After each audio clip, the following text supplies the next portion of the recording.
Dans le charmant village de Connelle, niché en Normandie, règne une atmosphère enchanteresse, où la magie s'entrelace avec chaque parcelle de terre, de forêt et de champs. Jadis, Connelle était renommée pour ses récits mystérieux et fascinants, transmis de génération en génération. Permettez-moi de vous partager une histoire vieille de plus d'un siècle, un récit qui a débuté en 1875 et qui a laissé une empreinte indélébile dans le village de Connelle.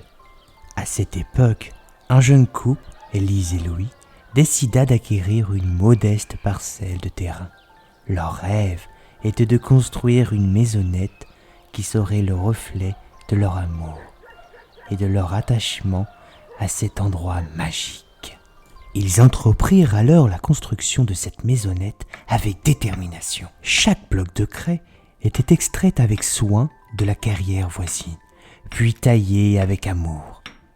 Leur dévouement à cette tâche était renforcé par leur amour l'un pour l'autre et pour leur village bien-aimé. Peu à peu, leur maison prit forme, imprégnée de tout l'amour qu'ils avaient investi.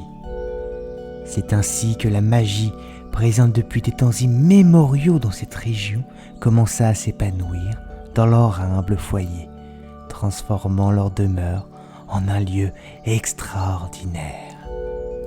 La magie de Connelle était si puissante qu'elle sembla répondre à leur dévouement. Elle fit apparaître sous la maison un petit lutin, une créature de légende. Ce lutin était devenu le gardien de la maison. Il était souvent farceur, parfois joueur, mais surtout très grognon. Élise était teinturière de métier, et l'une de ses passions était l'art de la teinture à partir de plantes. Parmi toutes les plantes, c'est Ilisatis qui la fascinait le plus, car elle fournissait une teinture bleue d'une rare beauté. C'est ainsi que le nom d'Isatis fut donné à leur maison, et une petite plaque en bois fut soigneusement marquée en bleu pour en témoigner. Ce lutin s'identifia tellement à la maison qu'il prit le nom d'Isatis.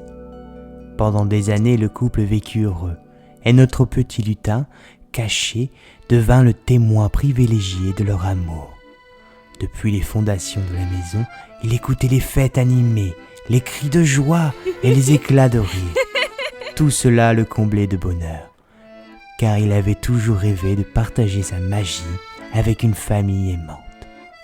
Cependant, le destin était parfois capricieux, et malgré leur amour l'un pour l'autre, le couple ne put jamais avoir d'enfants tout au long de leur vie.